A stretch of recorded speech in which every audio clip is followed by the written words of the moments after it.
Hi everyone, welcome back to the Global Acceleration Programme. I'm Ruben, here to remind us where we are in our journey, to introduce our expert speakers today and encourage as much participation as possible by having you put your questions in the Q&A bit below. Click on the tab and ask questions as we go. Do make the most of this as a live session. And then finally, to remind us what our next steps are in all of this. So where are we on our journey? Well, as you know, we're now firmly into phase 3. Phase 1, we identified the markets that offered the most opportunity for our businesses when it came to expanding internationally. And then phase 2 looked at how we could tweak and develop and refine both our product and our proposition to ensure that we're able to grab market share in those territories. Now, as you know, phase 3 started on Tuesday with Iraklis taking us through the 4 key pillars to ensure we had all of the operational support we needed to make sure that our international growth was successful: localization, logistics, global payments, and customer experience. And today is going to dive into another really crucial element of any export strategy, which is tax and customs regulations. Now, a marketeer like myself, for instance, I might look at this content, look at the headline of today and be a little bit concerned, thinking that this is quite a challenging topic for someone like me. Well, never fear, because we have 2 great speakers today who are going to really be able to clarify everything we'll need to know in terms of both customs and tax regulations to ensure that our plan is as successful as it can be. Now, a reminder, as if I needed to, do have your workbook ready and open. It's page 39 in my hard copy. Whether it's the same in your PDF, only you will know, because it depends kind of how much additional information you've added. And do make sure you finish and complete all the exercises as we go. So without any further ado, I would like to introduce our 2 speakers today. So we have Erica and Philip, both from Deloitte, both of whom have a huge amount of experience and expertise to share. Do, again, a reminder, please do ask questions as they go. Anything you'd like more clarity on, pop your questions into Q&A. And actually, at the end of their presentation, I'm actually going to ask Erica to take over the Q&A duties this time round, because I just feel probably that the questions will be so specific that she is in a much better place to answer them immediately without having to go through me, so to speak. So I will leave you in their capable and accomplished hands. Erica, Philip, thank you so much for your time. Over to you. Thank you so much, Ruben, for that very nice introduction. We're really happy to speak with everyone today, talking about tax and customs. Now, most of you already know me. My name is Erica Trujillo. I'm a senior manager with Deloitte. So we spoke earlier in phase 1 when we were looking at the implications of export controls and sanctions and how that might change your market opportunities. Well, today we're now, as Ruben said, in phase 3, and we're going to be taking a look at some of our more operational tax and legal topics. So with me here today, I've brought for you a wonderful subject matter expert in tax and customs, my colleague, Philip Hamann. Philip, would you maybe introduce yourselves to everyone we have today? Yes, thank you. Good morning, everyone. My name is Philip Hamann. I am a colleague of Erica's at Deloitte.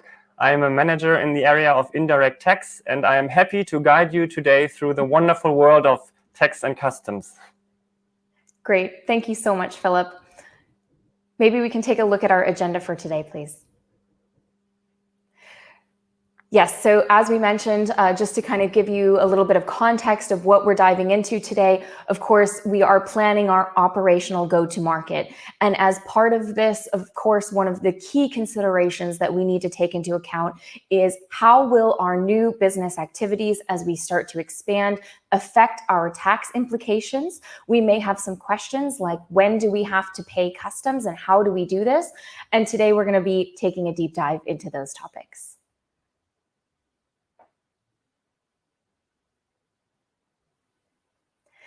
So our goals are going to be to discover the 4 basic shipping scenarios that may come up in your export plan, what the implications of those are. We'll then be looking at how we can take advantage of some of the benefits of doing business within the EU. So not only tax, but also how this affects customs. We're going to be aware of different delivery thresholds for VAT. We're then going to look at how you can be ready to act on customs. So how can we consider import duties and arrange for customs clearance in the future? And then finally, we're going to direct you to where you can find more information about tax and customs. So as you start to operationally go to market, you'll be guided through authority checklists every step of the way. So our agenda for today, we're going to first take an overview looking at our key steps in exporting goods. We'll then take a deeper dive into our 4 practical cross-border scenarios that might come up in your business. And then finally, we're going to look at some of our key takeaways and again, direct you to some of those additional resources.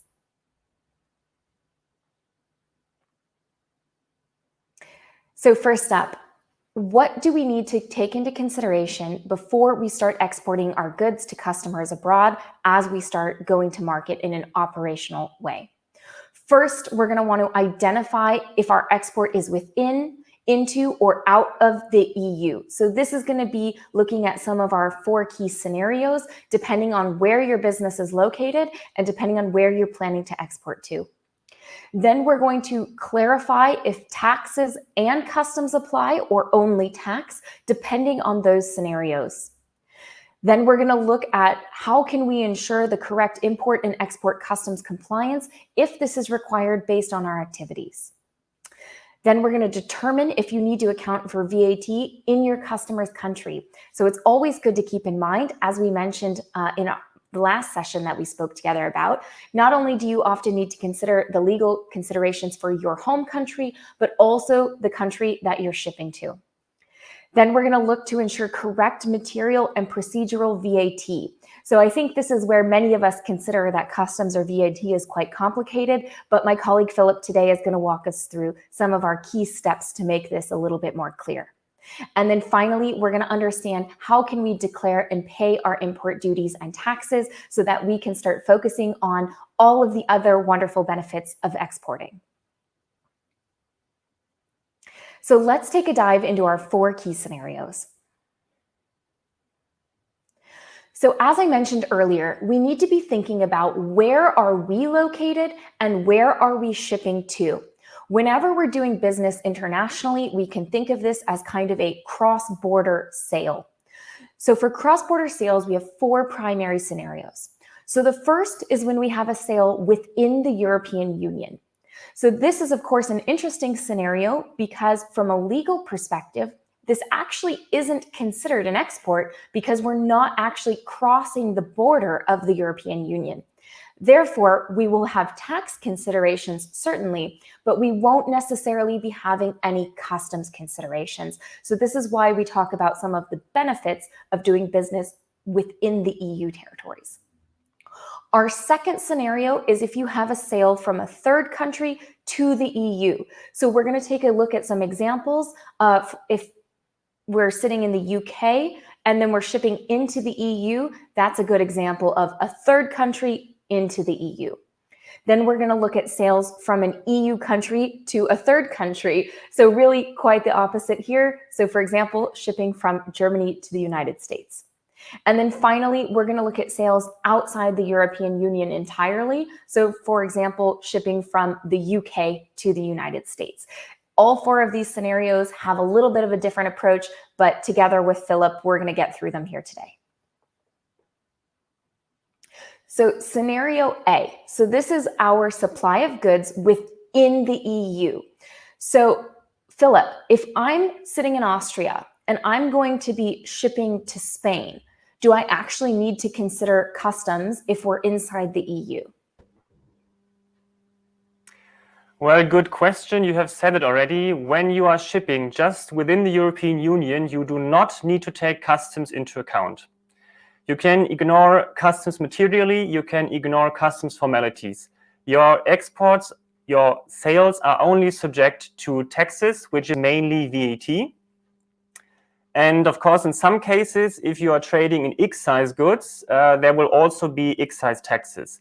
Excise goods are, for example, products based on tobacco, obviously alcohol or alcohol-related products, coffee even in some countries, and in some countries e-cigarettes. So just as a little note here, if you are trading in excise goods, you will most probably be already aware that you are in your home country, but you should be aware that when you are shipping abroad, even within the European Union, excise taxation might slightly differ, especially with regard to new products, for example, e-cigarettes.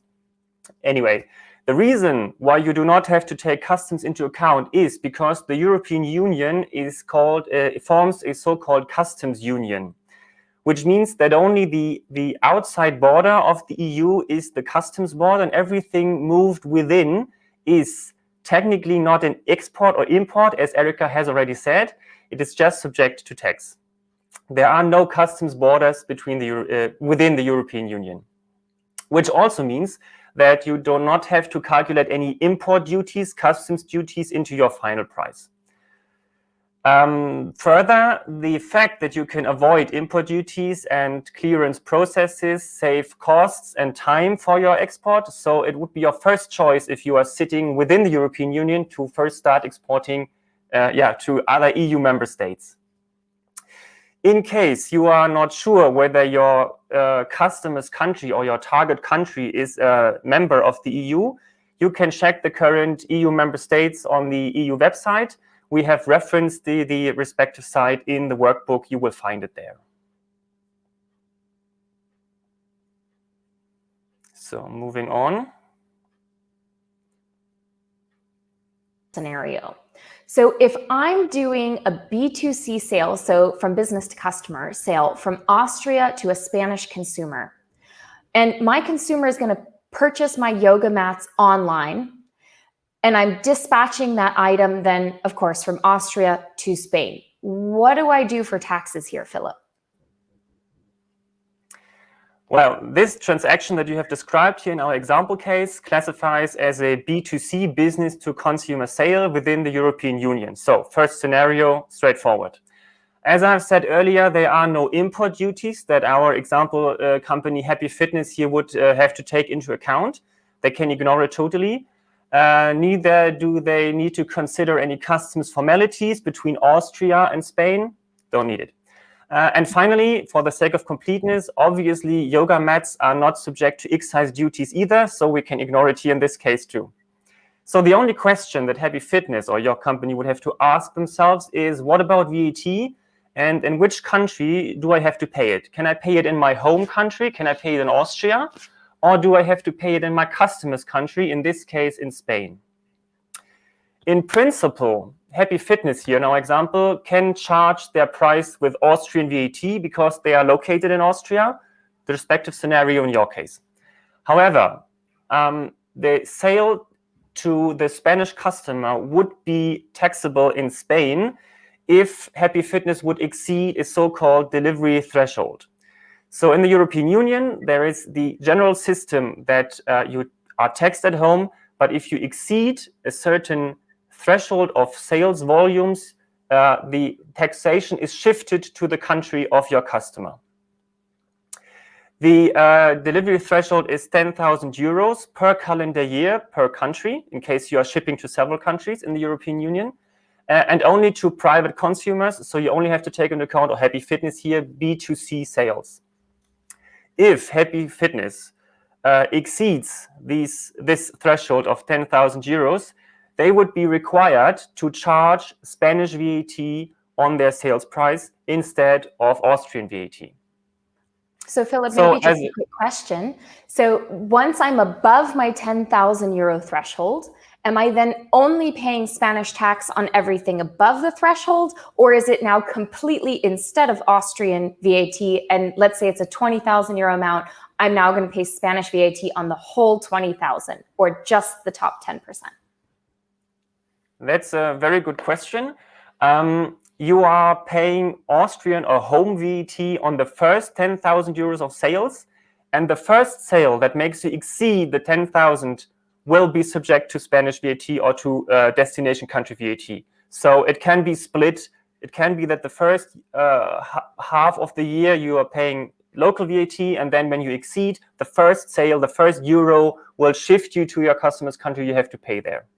Okay, good to know. The consequence, yeah, thank you. The consequence to pick this question up is that you would have to register in the country of your customers. In this case here, Happy Fitness would be required to register for VAT in Spain, to report the Spanish VAT there, to pay the Spanish VAT to the Spanish tax authorities.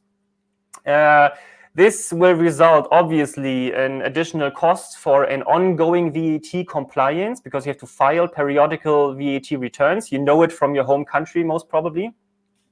And in some EU member states, you are even required to file returns when you had no sales at all, so-called nil returns. So even if you're selling them periodically to just a specific target country, you have to take into account that you have to file every month, and you have to pay someone who files every month a return or a nil return for you. Okay, no, that's good to keep in mind. But in principle, this is fairly straightforward. And I think everyone can agree that, yeah, it's maybe some administrative burden, but of course, it's always nice to do business internationally and open up those other markets. Correct. There is a simplification you can use, because the European Union is aware that this is quite an administrative effort and a cost factor. The European Union or your tax authorities offer you a simplification called the One-Stop Shop, or OSS, OSS regime, which got actually into force today. It's the 1st of July 2021. And this allows you to avoid the VAT registration in your customer's country, although you have exceeded the threshold.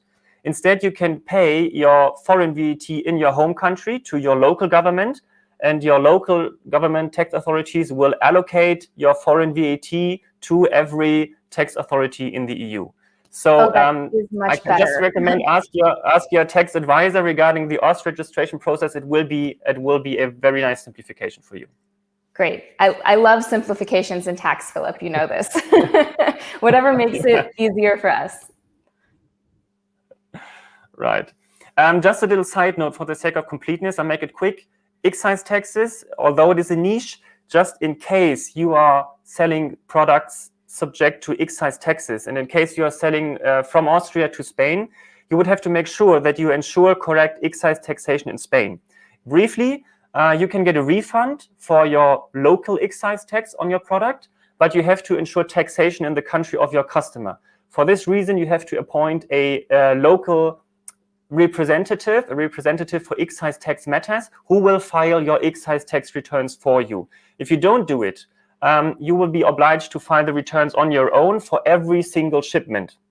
So just keep in mind, if you are doing in excise goods, appoint a tax representative, because if you don't do, you get in trouble. Otherwise, you have to file a return for every single shipment immediately and not periodically at the end of the month or the quarter. So this should be taken into account.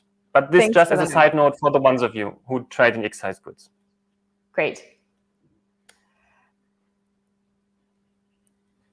Okay, so here we have an overview of some of our applicable EU VAT rates, just for everyone to keep in mind how much VAT actually needs to be paid. Maybe, Philip, just in a quick summary, how can they use this tax rate chart? Well, when you figure out that you have to charge foreign VAT, you want to do it, you have to do it correctly. So you have to figure out which tax rate applies. And the European Union, we have referenced it in the workbook, Office EU database, where you can check your destination country. Then you have to check whether your product will be subject to the normal VAT rate or to sometimes a reduced VAT rate that might apply. And it is advisable, if it gets a little bit tricky, that you consult a local tax advisor who will steer you the right way to find the applicable tax rate. But besides this, it's straightforward. Just check the database and identify the correct country. And Great. Just an additional remark, there's also a database for excise taxes. So in case you are not sure how much the excise tax on, for example, your local beer or the wine you are selling or whatever, you can check this too. The database is also referenced in the workbook. Perfect. So let's go through some of our key steps quickly to wrap up scenario A. So first, we're going to identify the local tax authorities and we're going to visit their websites for foreign companies. So this is something that you can look at in your authority help desk, where we've linked you to the various relevant tax authorities in different countries. Second step, you're going to register your company for VAT purposes. As Philip said, maybe in your home country, maybe also in those foreign countries. You'll then receive a local tax number or VAT number, which you can use in doing all of this documentation. Third, you're going to submit periodical and annual VAT returns and pay the VAT to those local tax authorities. Or alternatively, as Philip said, you can use the very handy new simplification for one-stop shop, which can potentially make this a significantly lighter administrative burden. And now finally, as Philip said, in the case of excise products, you're going to want to make sure that you're taking into account maybe some of those differences that apply to excise tax as opposed to VAT. So with that, let's look at how we can maybe change this scenario and see how VAT might affect our supply chain in a slightly different scenario. Now, previously, we were shipping directly from Austria to Spain, but here we want to think about what happens in a warehousing scenario. So this is something that a lot of European businesses do. We're principally doing our business in Austria, where we're dispatching some of our yoga mats, but we're going to actually store them in a warehouse in Slovakia because it's cheaper actually to store our yoga mats there. Now, this supply from Austria to Slovakia can be actually VAT exempt if there are certain conditions that are met. Maybe Philip, quickly, could you walk us through what some of these preconditions are to get the benefit of this VAT-free supply? Well, you have to prove to your home tax authorities that the goods have physically left your country and arrived in the country where your warehouse is, and you have to be registered in the country, VAT registered in the country where your warehouse is. Your warehouse means the warehouse of your logistics provider, obviously, but it requires that you are VAT registered in both countries to enjoy the tax exemption, the VAT exemption for this movement to the country of the warehouse. Okay, and then if we're now shipping from Slovakia onto Spain, so if we ship directly from our warehouse to our consumer in Spain, how do we do this from a VAT perspective? When the yoga mats are shipped now from the warehouse to the consumers in Spain, the sale again classifies as a B2C, business to consumer, intra-European Union sale. So it's comparable to the previous scenario, resembles it. They are taxable in Spain, and here the same applies. If Happy Fitness exceeds the 10,000 euro delivery threshold, they have to register in Spain for VAT and pay the Spanish VAT. They can use the one-stop shop simplification like as if they were shipping from Austria themselves, so there's no difference. But what we want you to show you, what you have to keep in mind is if you use a warehouse abroad in the European Union to save costs, keep in mind that you have to register in the country of your warehouse, and you might also have to register for the one-stop shop simplification in the country of your warehouse. So everything shifts to where your warehouse is. Good. That's a very good clarification. Thank you, Philip. So let's now shift out of scenario A, where we were purely within the EU, and let's shift into scenario B. So this is the supply of goods from a non-EU country to an EU country. So following Brexit, of course, now the United Kingdom is no longer within the European Customs Union. Therefore, a shipment from the UK into an EU country would be considered an import or an export. So we talked about this earlier in a previous session, both from an export controls perspective, but now this is also applicable for our tax and customs themes as well. So this means that if it is an export or an import, we will require customs clearance for those shipments. So you will need to now take into account the levied import duties and the cost for export and import in terms of customs clearance. Now, of course, we've just mentioned the UK as an example, but in principle, scenario B would apply to any non-EU country. Let's say I'm shipping from Japan to Germany. This would still be a scenario B consideration for the purposes of taxes and customs. So let's make a more specific example. We have Happy Fitness, and they're, for this example, sitting in the United Kingdom, and they're going to be selling yoga mats to a consumer located in Austria. So the EU customs duty rate for yoga mats is 6.5% on the mat's value. What does that mean for me in terms of how I'm calculating my taxes and customs from my UK Happy Fitness perspective? Well, you have said it, import duties. Once you are confronted with customs formalities, you have to take into account import duties, customs duties, those 6.5% that we have mentioned here in this scenario. Import duties is the general term. Let me begin with this. Import duty covers all taxes that are levied on goods once they cross the border, irrespective of European Union border or US border or Japanese border or whatever. And it comprises customs duties, if there are any, import VAT, and, if applicable, excise taxes on the specific products. So the objective behind this obviously is to create revenue, but to also make those incoming goods more expensive for competition reasons. And to refer to your question, Erica, how do I deal with it? Well, we have to separate import VAT. You know, this concept is in principle deductible as input VAT. So in case you are paying import VAT upon importation, it is usually, if all the preconditions are fulfilled, you can recover it. On the other hand, customs duties and also excise taxes, if they apply, are not refundable, not recoverable. So you have to take them into account when you are calculating your profit margin, when you are calculating your final price for your customer. They are definite and they cannot be refunded or recovered in any way. I see. So when we're talking about VAT, when we're talking about taxes, this is something that, of course, I would reference with my tax advisor to understand how can I get those taxes back when I'm going through my various tax processes. And for VAT, in customs, this is something I'm going to be considering more from a perspective that I will not get the customs duties back. Therefore, when I'm setting my prices, if I'm Happy Fitness, I want to take into consideration, for example, the 6.5% and maybe add that to the price of my actual yoga mat so that I'm recovering some of those costs through my sales process. Is that what you're saying? Yes, correctly. This is how it works.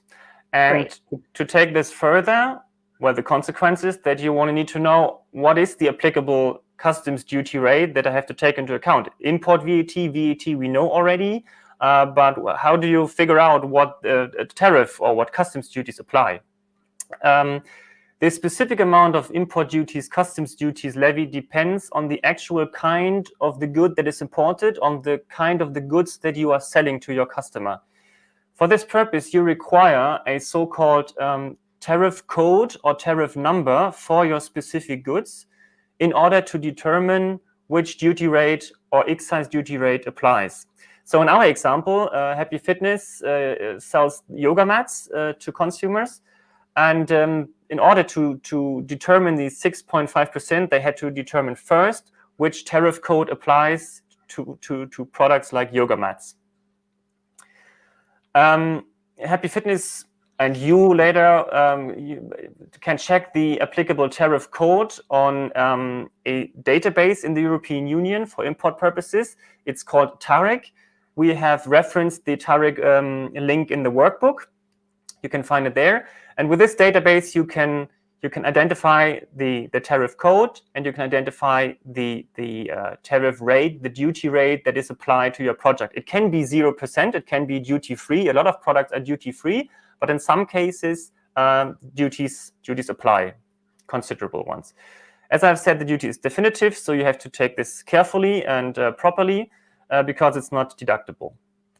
So in our example here, to make it short, Happy Fitness must include additional 6.5% definitive cost in their calculation when they calculate the final invoice price.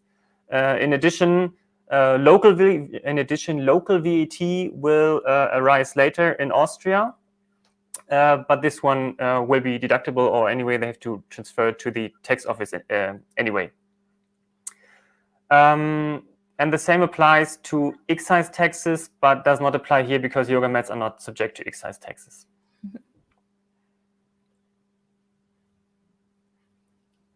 Great. So let's look at our key steps that Philip has just walked us through in understanding how we can determine the correct duties. First, we're going to visit the website of the EU member states or customs authorities. As we mentioned, this is something that you can find in your authority help desk for the right links to those particular member states. Now, then you're going to check your tariff number. So that's going to be your TARIC, so that you can understand what applicable duty rate applies to your specific product. Then we're going to check the applicable import VAT rate of your customer's member state. So again, we're going from outside the EU into the EU. So we're going to want to check that VAT rate in that EU member state. Finally, you're going to check if your product is subject to any of these various excise taxes, although I think for most of you, this will not apply. So just as a note, alternatively, you can ask your local customs broker to classify your products so that you have all of that required information. So if you're not capable because of whatever internal reasons to check that TARIC number yourself, always remember that you can seek some of this classification support from your third-party service providers. So while we're still in scenario B, let's just think quickly about also the import duties at the border. So not just looking from our home country out, but what do we have to think about in terms of paying for what's coming in? So let's think about a B2C sale from the UK to our Austrian consumer. I'm the consumer in Austria. I'm purchasing a yoga mat online. Happy Fitness in the UK is going to send that to me. Now, we've already got customs clearance required from the UK, so what's required in the UK to send it to me. But what about me sitting in Austria? What do we need to think about from an import perspective? So if I understand correctly, if the consignment does not exceed the value of 150 euros, then the customs duties will not arise upon that import into the EU. So assuming it's not a very expensive yoga mat, hopefully that means it won't apply. But of course, local import VAT and excise taxes, if any, may arise irrespective of the value. What does this mean exactly, Philip? Well, there was in the past a exemption for consignments up to 22 euros, and below 22 euros, there was no import VAT. But as of today, 1st of July 2021, this was abolished, which means that you have to take into account customs duties. Well, you have to take into account import VAT irrespective of your value. If you have just, as you have just said, no customs duties if your consignment does not exceed 150 euros, but import VAT and excise taxes from the first euro of sales price or value of your consignment. This is something that you really have to be aware of. That's a good note. So then let me walk you through what happens on the EU side. Erica has said it correctly. You have to arrange for export customs clearance in the UK or in your home country somewhere else. When your goods arrive here in the European Union, in the country of your customer, you have to arrange also for customs clearance in this scenario for obviously for import clearance. You can do this in principle on your own, but it is absolutely advisable to submit the so-called customs declaration for import, to have it submitted, to have it filed by a service provider, because this will be faster, cheaper, and more secure. There are a lot of service providers, logistics service providers, customs brokers who offer these services. The next question then is, who owes actually payment of the import duties in the European Union, in the country of your customer? Is it you? Is it Happy Fitness here? Or is it your customer? So this is in principle depending upon who will be responsible for customs clearance, who will be named as the importer of record. In the European Union, we also refer to this as the customs declarant, because he or she submits the customs declaration. So this is the term customs declarant. If Happy Fitness, in our scenario, decided to be responsible for the import, they would have to engage an indirect representative acting as importer of record, as customs declarant, because in the European Union you have to be established to act as importer/customs declarant. And in this case here, UK and any other non-EU country, those companies are not established. They cannot do it on their own behalf. They have to engage and pay for a so-called indirect representative. In this case, both Happy Fitness and their indirect representative would become debtors of the import duties, but the import VAT could be recovered as input VAT by Happy Fitness. So there is no problem in this regard. In this case, the sale to the Austrian consumer would be subject to Austrian normal sales VAT. So please don't confuse. There's import VAT at the border, and there's normal sales VAT, output VAT on the sale afterwards, the VAT that you know from all your other sales in other countries. In this case, Happy Fitness would be required to charge with Austrian VAT, and they would have to register in Austria for VAT. In this scenario, when they act themselves as the importer of record being indirectly represented. So this is the left chain in our scenario here. If, however, Happy Fitness and the Austrian consumer agree that the logistics services provider will name the consumer as the importer of record, it would be the consumer who would become debtor of the import duties. In this case, the subsequent sale afterwards would not be subject to additional normal sales VAT. And in this case, there's also no need to register for Happy Fitness to register in Austria. So to sum it up, because it might appear a little bit complicated, if you yourself are acting as importer of record, being indirectly represented, you have to pay, you owe the import duties, you have to register in the country of destination, and you have to charge local VAT on your sale. If, on the other hand, you agree that you will not act as importer of record, your customer will do this formally in the customs declaration. It's way easier because you don't have to register and you can issue an invoice, or you don't have to charge anything at all because there will just be import VAT. I hope the difference becomes clear here. Philip, would you? Let me just say, Erika, sorry, let me just complete here.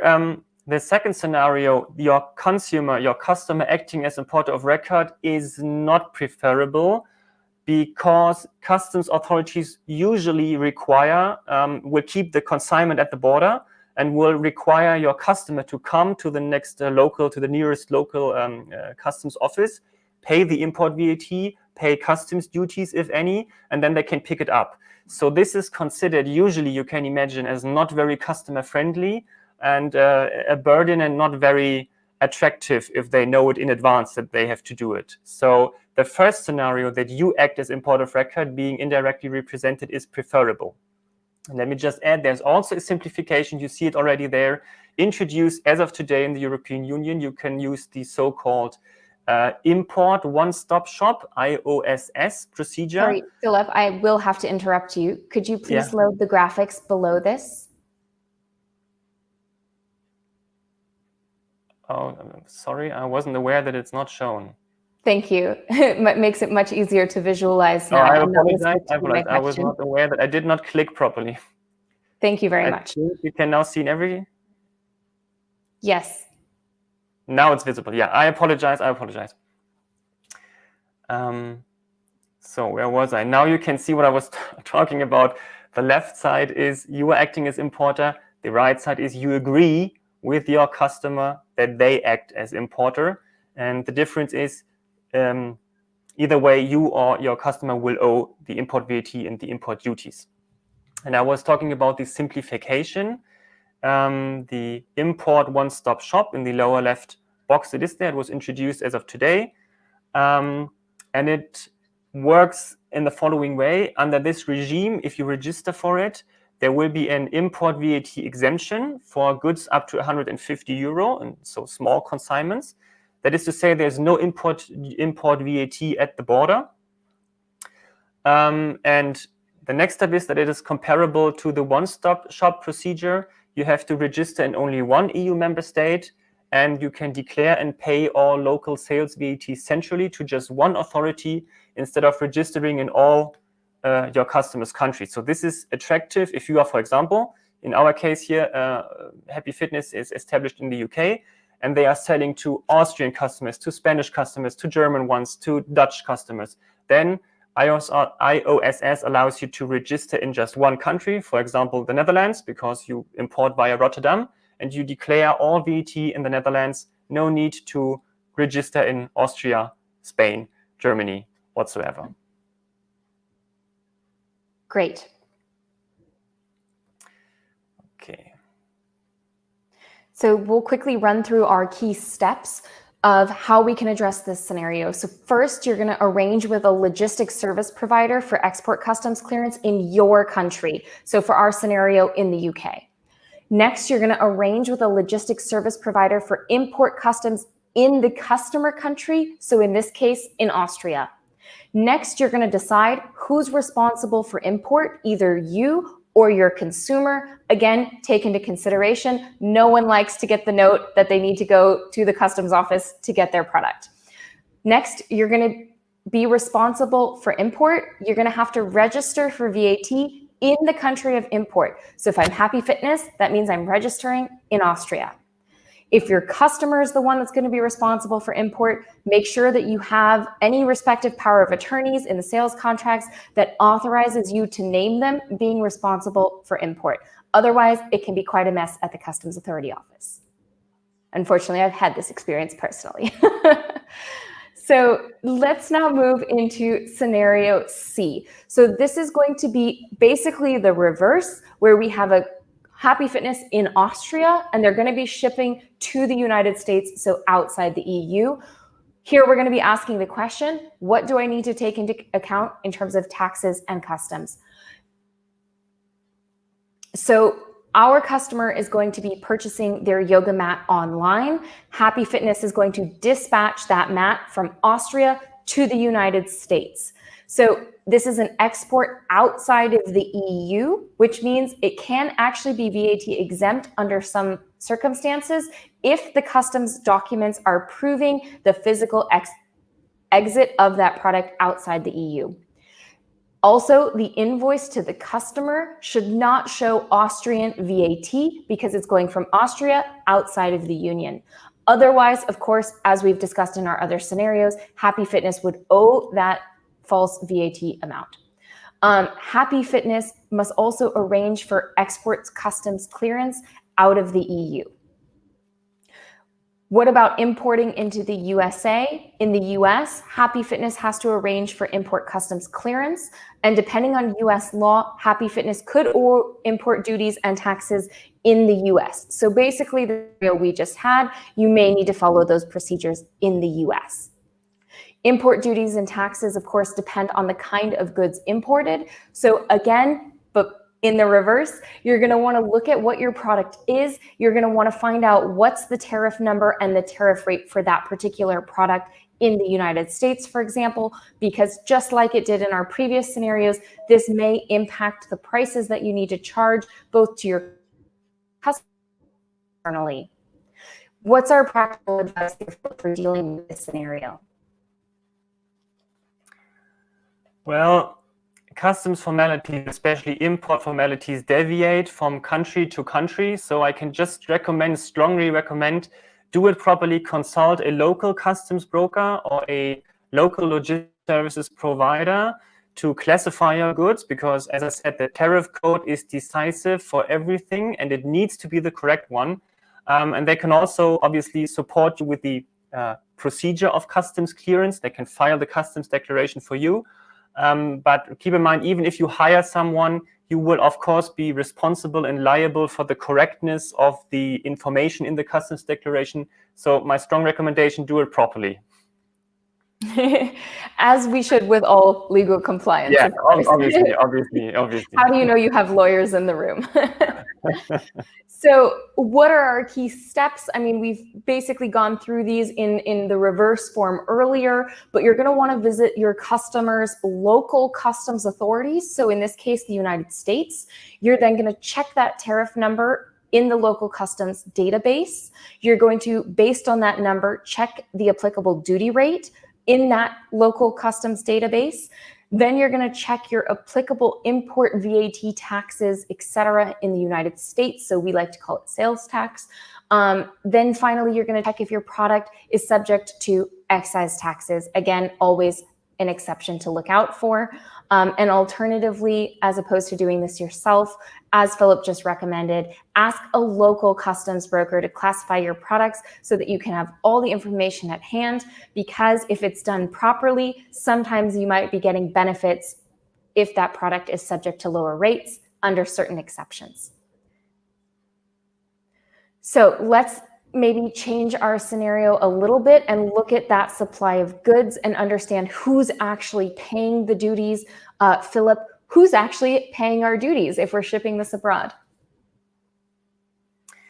Well, as I already said, keep in mind that customs import clearance formalities deviate from country to country. And so the same applies as to the question who owes import VAT, or in some countries it's general sales tax or import tax on the sale to your customer. So any payment obligations, any reporting obligations depend on local tax law. So you have to figure it out depending upon your individual country of destination.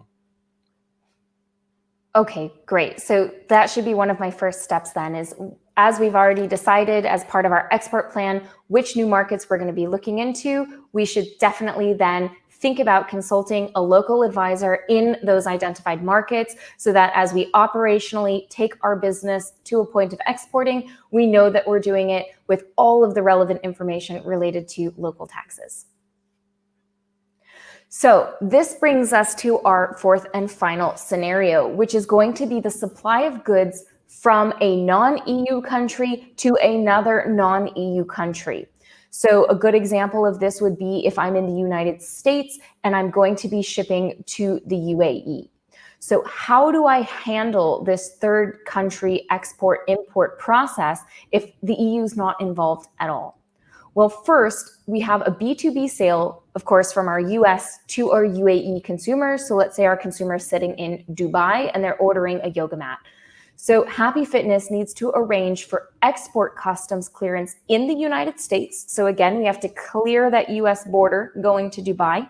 And then we're going to be importing the yoga mat into Dubai. So we have to think about clearing import clearance. So bringing it past that border into the UAE, which means that we're going to be following the procedure and the formalities subject to local customs law. So in this case, in Dubai.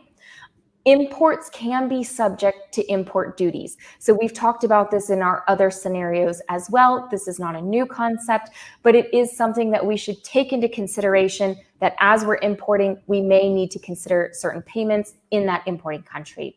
So the formalities of import clearance are subject to local customs law, as Philip has explained to us in some of our more complicated scenarios.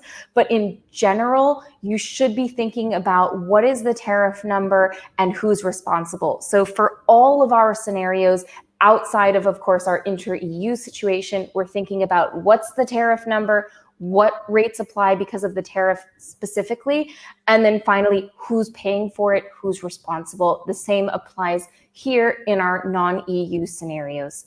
So in addition, Happy Fitness should be clarifying if the import VAT can be deducted from that particular process, and if the sale is of course subject to UAE sales or VAT, and if registration for VAT is required or not. Is there anything else we should keep in mind here, Philip? No, correctly. This was all good. I have nothing to add on this scenario. Great. I think this is one of our easier ones because we're really looking at our high-level checklist that we've gone through before. So let's move into some of our key takeaways for tax and customs. Philip, will you walk us through what we should be considering in any of our scenarios? Well, first of all, you have to determine what scenario applies to your sale. Are you shipping within the European Union, or are you shipping into, out of, or outside of the European Union? Here you can see the first scenario. If you are shipping within the EU, only VAT applies, and you have to keep in mind the 10,000 euro delivery threshold. Below, you tax in your country. If you exceed, you tax abroad, which means you have to register abroad. If you want to avoid registering abroad in the country of your customer, you can use one-stop shop simplification. And in case you are shipping excise goods, keep in mind you have to do a correct taxation by appointing a tax representative in the country where your customer.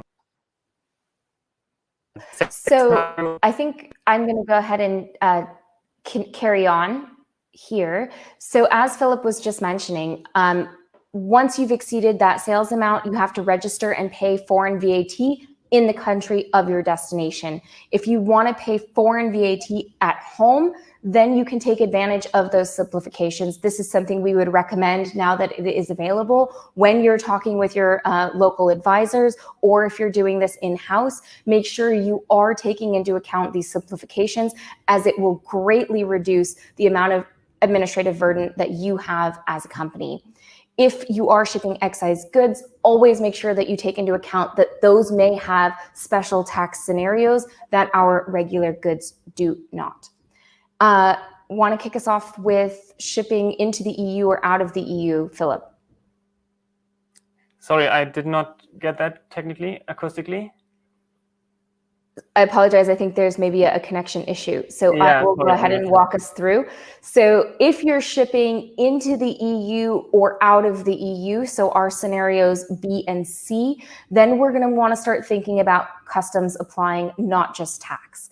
So as we talked about in our different scenarios, you're always going to want to start with saying, okay, what is the tariff number for our particular good? Because that tariff number will wholly determine what kind of import or export duty rates that you're going to be paying. So you're going to want to be determining the duties at your final place of destination and for that final price. So whether you're shifting that price addition onto your customers, or if that's something you're going to absorb, is of course something that you're going to want to consider from a business perspective. And you can only do that by gathering all of the correct relevant information.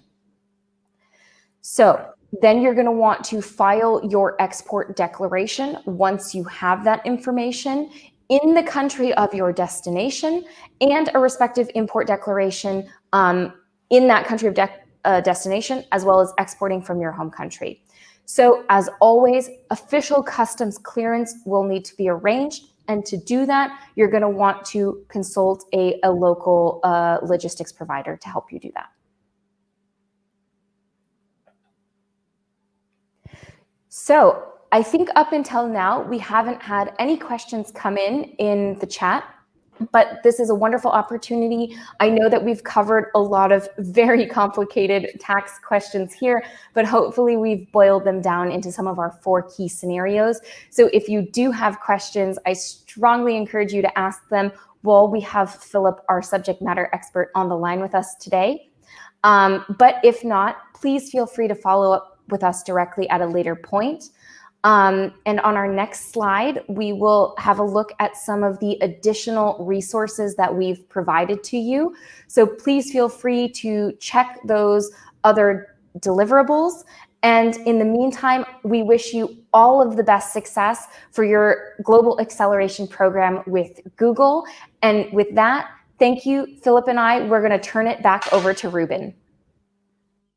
Superb stuff. Thank you so much, Philip. Thank you so much, Erica, for all of that insight and wisdom that you shared. An awful lot there. But again, don't forget to complete the exercises in your workbook. And a lot of the information that we spoke about is in the workbook. And also don't forget all of the associated guides and templates that Erica and Philip talked about, they are available to you on the Global Acceleration Program website, or indeed on the link, the resources tab just below us here. Please do feel free as well to share those amongst your team, all of the people supporting you on your journey. Now, there's an awful lot to reflect on and think about there. So I'm going to give you time now to do that and simply finish today with a couple of requests. First of all, do let us know how this is working for you by filling in our survey as you go. Again, it's over there on the right hand side of the screen, so do let us know how we're doing, because that will influence the content for the rest of the sessions. And then finally, my last request of you is to join us again on Tuesday, refreshed, ready to go, and if I'm honest, excited for our final phase, which is where we start to put together our international marketing strategy to make sure that all the work we've done so far comes to fruition with a successful campaign to expand into new markets. See you all on Tuesday.